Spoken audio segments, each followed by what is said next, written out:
अस्सलाम वालेकुम dear subscribers. आज हम अपनी स्पोकन की क्लास में आपको खुशामदीद कहते हैं।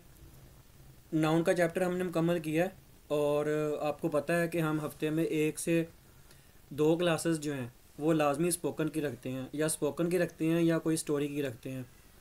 और स्टोरी में भी और स्पोकन में भी जो हमारा मेन मकसद होता है वो लिसनिंग के साथ साथ हमारी फ्लॉलेस प्रोनाउंसिएशन और हमारी स्पोकन जो है ना उसको इम्प्रूव करना होता है, उसको बूस्ट करना होता है।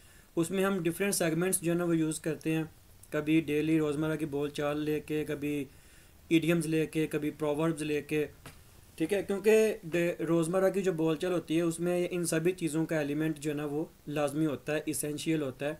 ये भी नहीं होता कि आपने इडियम्स पढ़े हैं तो आप अपनी गुफ्तगू में या अपनी रिटर्न में इडियोमेटिक एक्सप्रेशंस का जो है ना वो ज़्यादा यूज़ करें। तो ये एक खुशगवार आपका आपकी गुफ्तगू में या आपकी स्पोकन में एक अच्छा तासुर देने के लिए यूज़ होती हैं चीज़ें। तो आज हम जो शुरू कर रहे हैं वो है 30 useful English idiomatic expressions and there meanings इन उर्दू। ठीक है, तो इसलिए वीडियो में शुरू से लेकर आखिर तक बने रहिएगा। आपको बहुत से डेली के, क्योंकि मेरी अभी कोशिश है कि डेली के जो हमारे रोज़मर्रा के जो अल्फाज होते हैं जिसमें हम इडियम्स यूज़ कर सकते हैं, प्रोवर्ब्स यूज़ कर सकते हैं, फ्रेजल वर्ब यूज़ कर सकते हैं, डेली की हमारी जो रोज़मर्रा की बोलचाल होती है, क्योंकि ये बेसिक चीज़ें होती हैं, ये बहुत ज़्यादा होती हैं। ठीक है, तो इससे फिर आगे हम एडवांस में आस्ता आस्ता जो है ना हम ग्रेजुअली बढ़ेंगे। इस माह का जो हमारा टारगेट है, पार्ट्स ऑफ स्पीच के जो दो चैप्टर रह गए हैं, प्रोनाउन और एडजेक्टिव, वो भी। और इंशाल्लाह अल्लाह ने चाहा तो हम जो टेंसेस हैं वो भी, जो हमारा टारगेट है कि हम रमज़ान से पहले पहले जो इसको अचीव करेंगे इंशाल्लाह, बशर्ते ज़िंदगी इसको ज़रूर हम इंशाल्लाह करेंगे अचीव। ठीक है, तो इसमें आगे बढ़ते हैं। सबसे पहले जो है वो है ब्रेक द आइस। ठीक है, ब्रेक द आइस, आइस को तोड़ना। ठीक है, अब एक चीज़ याद रखिएगा, जो ईडियम होता है ना, ईडियम कैम्ब्रिज में या ऑक्सफोर्ड डिक्शनरी में अगर आप इसके मीनिंग्स देखेंगे ना, तो ईडियम होता है एक ऐसा ग्रुप ऑफ वर्ड होता है जो जिसके जो मीनिंग्स है ना वो रेगुलर वे में जो हम उसके मीनिंग लेते हैं उससे डिफरेंट होता है। ठीक है, मैं अपने आसान अल्फाज में आपको बता रहा हूँ। तो ब्रेक द आइस का अगर हम रेगुलर मीनिंग लेंगे तो वो होता है आइस को तोड़ना। ठीक है, लेकिन इसमें क्या इसका मीनिंग हम इडियम्स में क्या लेंगे, तो वो होता है टू स्टार्ट अ कन्वर्सेशन और make people feel more comfortable. ठीक है, यानी एक जगह पे जमूद तारी है। जमूद तारी के मतलब कोई भी बातचीत नहीं हो रही, या कहीं पे कोई गुफ्तगू जो है वो रुकी हुई है, या कोई कोई लहासल जो है ना वो सब कुछ हो रहा है, तो मतलब कोई कोई जमूद तारी आप समझ लें, सिंपल सा।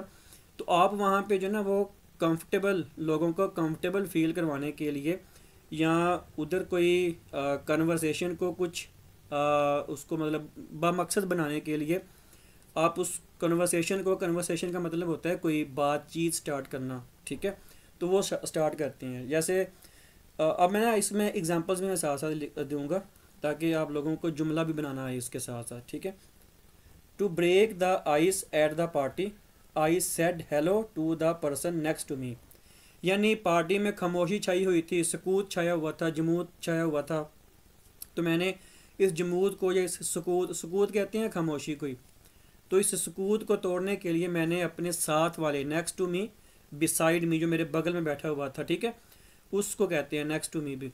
तो मेरे जो बगल में बैठा हुआ था ना, मैंने उसको हेलो कहा, मैंने उसको हाय कहा या हेलो कहा या अस्सलाम वालेकुम कहा या जो भी कहा, ताकि जो ब्रेक द आइस हुई हुई है ना, यानी जो एक जमहूर तारी हुआ हुआ है, पार्टी है, और मतलब एक देखना एक माहौल होता है, रंगारंग माहौल है, पार्टी है, उसमें कोई भी हर तरफ खामोशी छाई हुई है, लोग चुपचाप हैं। तो मैंने उस खामोशी को तोड़ने के लिए, तो इसको आप किसी भी ऐसे जगह पे यूज़ कर सकते हैं जहाँ पे कोई जमूद तारी है या कोई सकूत तारी है या कोई खामोशी तारी है, तो आप उसको तोड़ने के लिए या लोगों को कंफर्टेबल फील करवाने के लिए कि लोग किसी तरह की बोरियत का शिकार ना होता, ब्रेक द आइस उसको यूज़ कर सकते हैं। ठीक है, नेक्स्ट है कट कॉर्नर्स। कट कॉर्नर्स, ठीक है, तो इसका मीनिंग है to do something in the easiest और चीपेस्ट वे, ऑफन बैडली। यानी दो चीज़ें हैं कि या तो टू डू समथिंग यानी कुछ करना, in the easiest, easiest ease की, ईजी की सेकंड और थर्ड, ईजी, ईजियर, ईजीएस्ट, जैसे high, higher, highest, great, greater, greatest, ठीक है। तो ये इसकी डिग्री होती है। तो इन द ईजीएस्ट यानी आसान तरीन, और चीपेस्ट, चीपेस्ट कहते हैं वैसे तो चीप का मीनिंग अगर आपने सुना होगा तो कई लोगों आपने सुना क्या कहते हैं, यार तुमने ये बहुत चीप हरकत की है, ठीक है। चीप कोई घटिया को भी कहते हैं। तो लेकिन अब यहाँ पे चीप का मीनिंग होता है अगर आप कोई चीज़ खरीदने जा रहे हो ना, आप कहते हो ना मुझे ये चीप प्राइस में चाहिए, तो चीप वहाँ पे जो है ना वो लो प्राइस की तरफ बात होती है, ठीक है। तो the company cut corners on safety to save money, ठीक है। यानी कंपनी ने कट कॉर्नर मतलब जो हमने ऊपर किया है कि आसान कोई तरीका जो है ना वो अपनाया, जो कोई ऐसा काम किया जो उनके नज़दीक कुछ आसान था, ठीक है।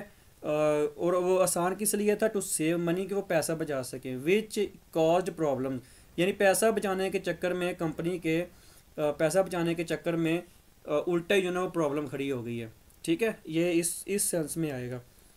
Hit the nail on the head, hit the nail on the head. अब नेल यहाँ पे नेल नाखून को नहीं है, नेल जो आपका कील होता है ना उसको भी नेल कहते हैं। तो हेड जो है वो सर होता है, तो कील का जो ऊपर वाला हिस्सा है ना उसको भी हेड ही हम कहेंगे। तो अब हिट का मतलब होता है मारना।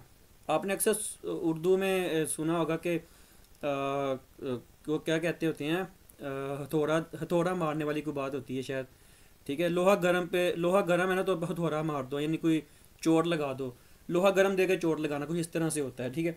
तो यही चीज़ है, to describe something exactly right time, यानी कुछ चीज़ जो है ना वो बयान करना या कुछ करना एग्जैक्टली राइट टाइम पे, यानी जब उसका बिल्कुल टाइम है ना, तो उसको अगर आपने उर्दू में देखा हो ना तो उर्दू में हम कहते हैं कि अब जो है ना वो लोहा गर्म है तो अब ठीक है चोट लगा दो, यानी जो काम तुमने करना है ना अब उसको कर लो। तो ये वही चीज़ होती है, यानी you have hit the nail on the head with your idea about the problem, यानी तुमने प्रॉब्लम जो थी, जो मुश्किल थी, उसके बारे में एक एग्जैक्टली ऐसी चीज़ बताइए जिसको अब करने की ज़रूरत है।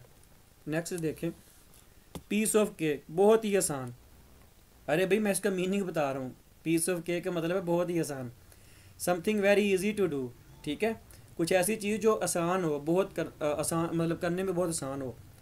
जैसे मैंने कहा, या आप कहते हो आप घर में आए हो पेपर दे के, टेस्ट दे के, तो पापा ने कहा या मामा ने कहा भी टेस्ट कैसा रहा, तो आपने कहा test was a piece of cake, I finished it very quickly.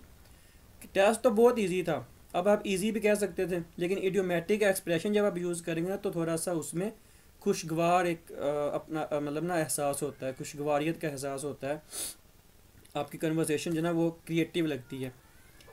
Next है cost N arm and a leg, cost N arm and a leg, क्या मतलब होता है इसका, टू बी वेरी एक्सपेंसिव, यानी बहुत ज़्यादा महंगा होना, एक्सपेंसिव महंगा होने को कहते हैं। जैसे that new phone cost N arm and a leg, I can't by it now. वो कहता है कि ये जो फ़ोन है ना, नया फ़ोन है, इसकी कीमत तो भाई बहुत ज़्यादा लग रही है, इसकी कीमत तो बहुत ज़्यादा है, मैं इसे नहीं ख़रीद सकता, ठीक है। नेक्स्ट है bite off more than you can chew, chew कहते हैं चबाने को, चबाना मीन कि जैसे हमने च्यूइंगम मुंह में डाली हुई है ना, च्यूइंगम भी च्यू से निकला है, च्यूइंगम, च्यूइंगम कहते हैं ना। तो गम आपके जो दाढ़ें होती हैं ना उनको कहते हैं गम्स। आपने अक्सर ये जो टूथपेस्ट के होते हैं एड्स वगैरह वो देखे होंगे, ठीक है। तो च्यू चबाने से निकला है। ये जो जानवर आप देखते हैं, गाय भैंस वगैरह, अक्सर आपने देखा होगा, जिन्होंने रखी हैं वो जानते होंगे कि वो अक्सर जुगाली से करते रहते हैं, यानी थोड़ा सा मुंह जो ना वो हिलाते रहते हैं, इवन कि वो चारा वगैरह नहीं भी खा रहे होते लेकिन वो हिलाते रहते हैं। तो उनकी डाइजेशन जो ना उसका कोई एक होता है ऐसा कोई जिसमें वो जानवर जो ना वो कर रहे होते हैं। तो मतलब च्यू का मतलब चबाना होता है, मुँह में रख के कोई चीज़ हम चबा रहे होते हैं। अब क्या मतलब है इसका, to try to do more than you can manage, यानी जितना तुम मैनेज कर सकते हो ना उससे ज़्यादा करने की कोशिश करना, टू ट्राई करना। तो example by agreeing to do two big projects at once, ठीक है, यानी दो बड़े प्रोजेक्ट्स एट वंस का मतलब है एक साथ करने में एग्री होने के साथ। I bite off more than I could chew, यानी वो कहता है कि मैंने अपने ऊपर एक ऐसा बर्डन डाल लिया है जो मेरी ताकत से या इस्तिताअत से बढ़ गया है। मतलब यही चीज़ वो कहना चाह रहा है कि मतलब जितना मैं मैनेज कर सकता था ना, मैं उससे ज़्यादा करने की कोशिश जो है ना उसमें लग गया हूँ। यानी आसान लफ्ज़ों में आप कह लो कि अपनी इस्तिताअत से ज़्यादा बोझ डालना, ठीक है। बीट अराउंड द बुश, इधर उधर की ना हाँको। अरे भाई इसका मीनिंग है बीट अराउंड द बुश यानी to avoid talking about what's important, यानी जो इंपॉर्टेंट चीज़ है ना उसको अवॉइड करना, उसके बारे में बात करना छोड़ देना या उसको अवॉइड करना, और अपनी ही कोई ना कोई इधर उधर की जिसको हम अक्सर कहते हैं आए बाएँ शाएँ करना, वो गली।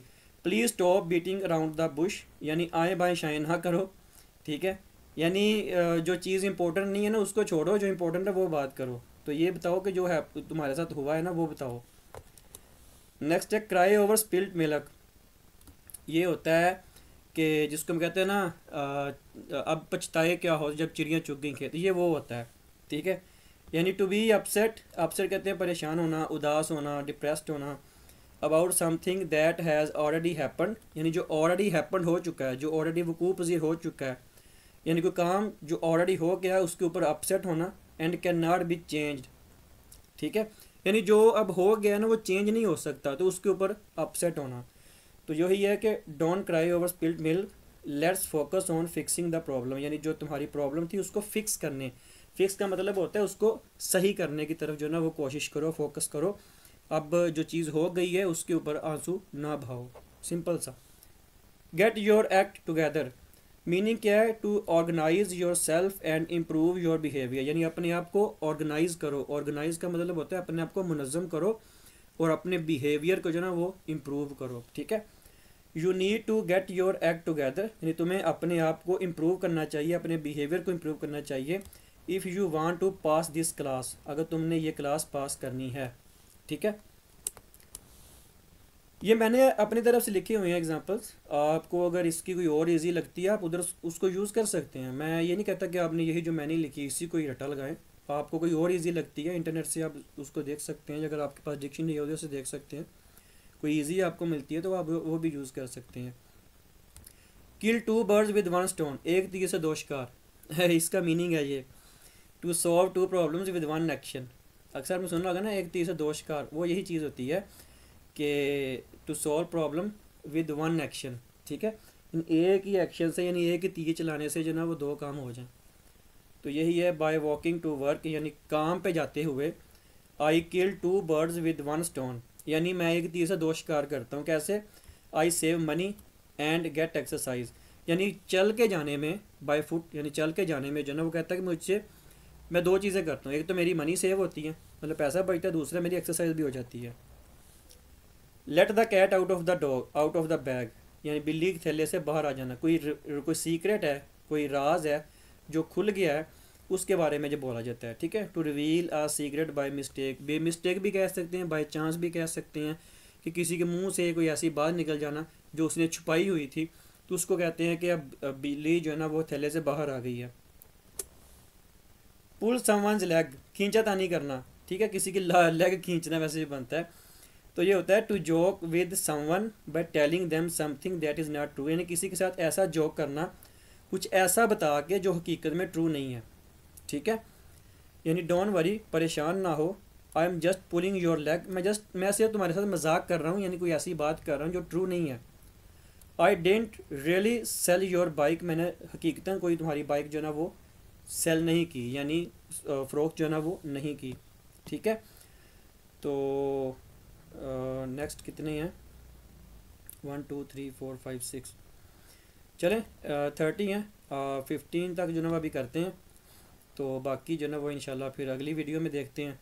तो मिलते हैं नेक्स्ट वीडियो के साथ। अच्छी लगी हो वीडियो तो लाइक और शेयर कीजिएगा, जो न्यू है वो चैनल को सब्सक्राइब कीजिएगा।